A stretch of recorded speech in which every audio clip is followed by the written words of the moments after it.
Hey guys, welcome back to the channel. It's been a while to do a little bus update. We just got back from Asheville, North Carolina. And yes, we were there for the hurricane. We got out.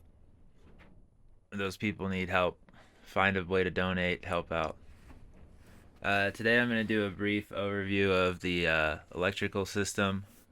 As you can see, everything is a mess. Getting back from Asheville, it's just we haven't cleaned anything in here. We have emptied out our fridge. It's still early, it's a little dark. Sorry. So I've got a Starlink is here, obviously connected. I've got a Wi-Fi router here. You can't really see it, huh? Can you see that? No, you can't.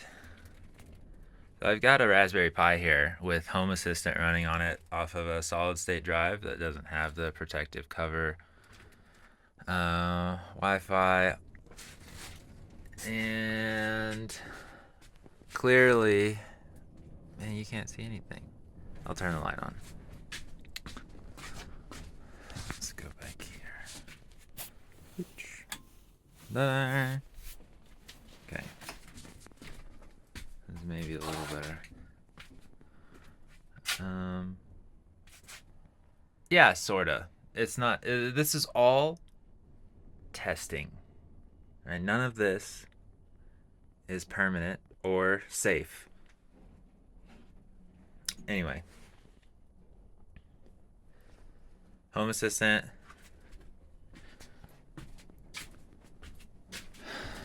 Then I have a ESP32 that reads the Bluetooth signals from our Victron components and relays it to the Home Assistant so that I can see it in the dashboard. I'll explain why that's awesome shortly. We don't have all of our panels hooked up. We just got back from hurricane. We pulled everything inside, unmounted everything. Temporary. Haven't finished that because we took the solar racks off. I got a mini split back there. Works like champ. Bed pretty high, but you know, we make it work. Washer dryer that's not hooked up. All of the junk.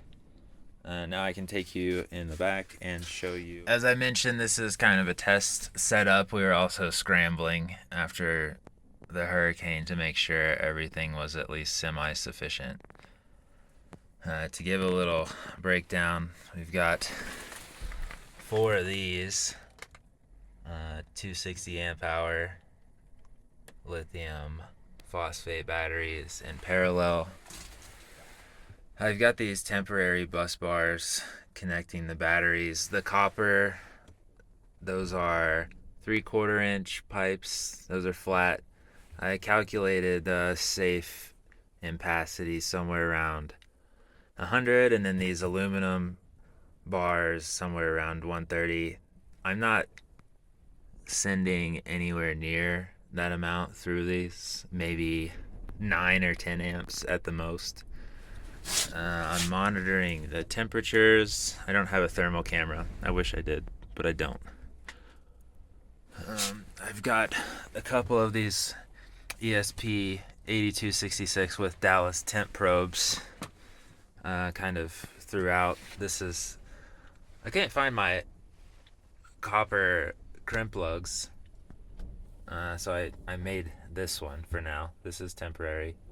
Monitoring the heat of this one as much as possible, but like I said, I'm not sending that much load through here. I've got a Victron smart shunt. That's part of what I wanted to monitor with Home Assistant. Bus bars, I think it's a 500 amp fuse.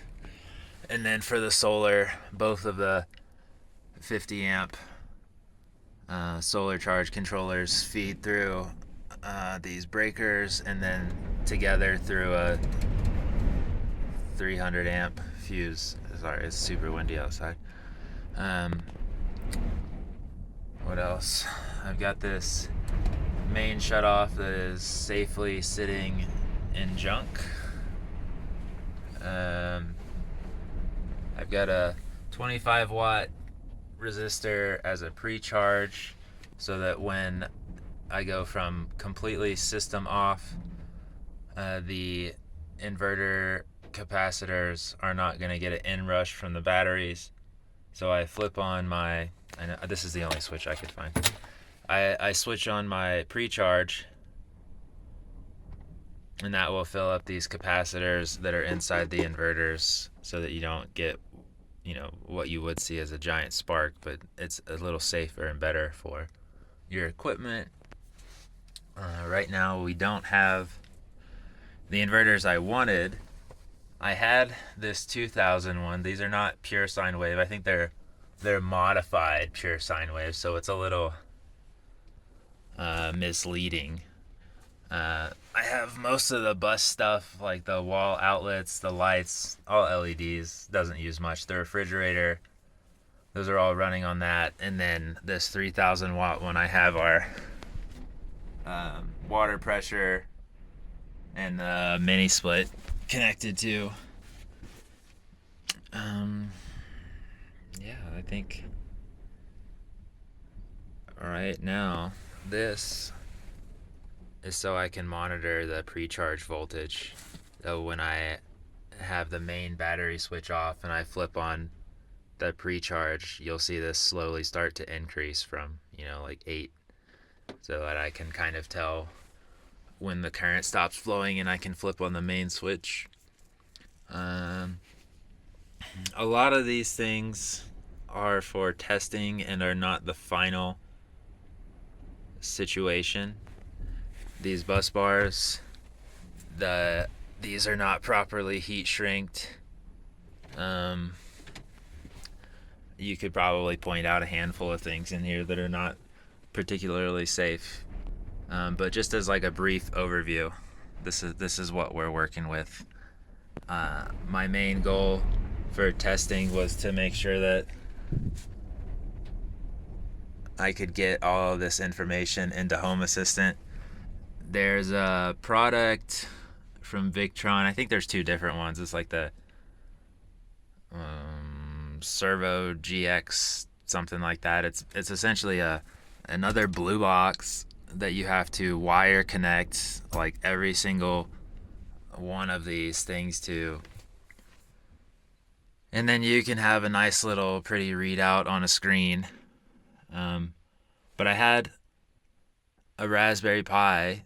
I have a lot of Raspberry Pis, and I was gonna install Venus OS, which is like the open source version of that Servo GX. But with that, you also need to buy additional cables so you can connect all these. So luckily I found a solution online. My savior, GitHub. I'll link his GitHub repo so you know his name and all of that. But it allows me to use ESPHome inside of Home Assistant to flash an ESP32. This is a 8266, so it doesn't have Bluetooth, it just has the Wi-Fi. But the 32 has Bluetooth also. I'll show you the code, but it enables all of the Bluetooth signal and data coming from these devices to be read and sent to Home Assistant without having the nonsense cables.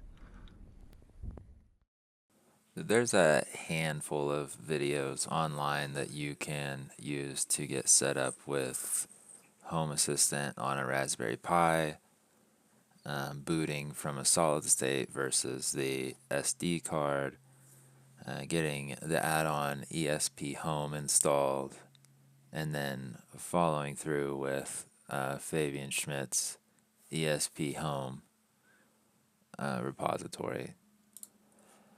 I'll put the links to videos that have instructions in the description below. That way you guys can kind of go through each step on your own as you see fit. As always, comment, any questions, what you want to see in future videos, share your experience, questions. Please like, subscribe, it really helps out, allows me to continue making videos like this. Thanks, guys. Have a good one.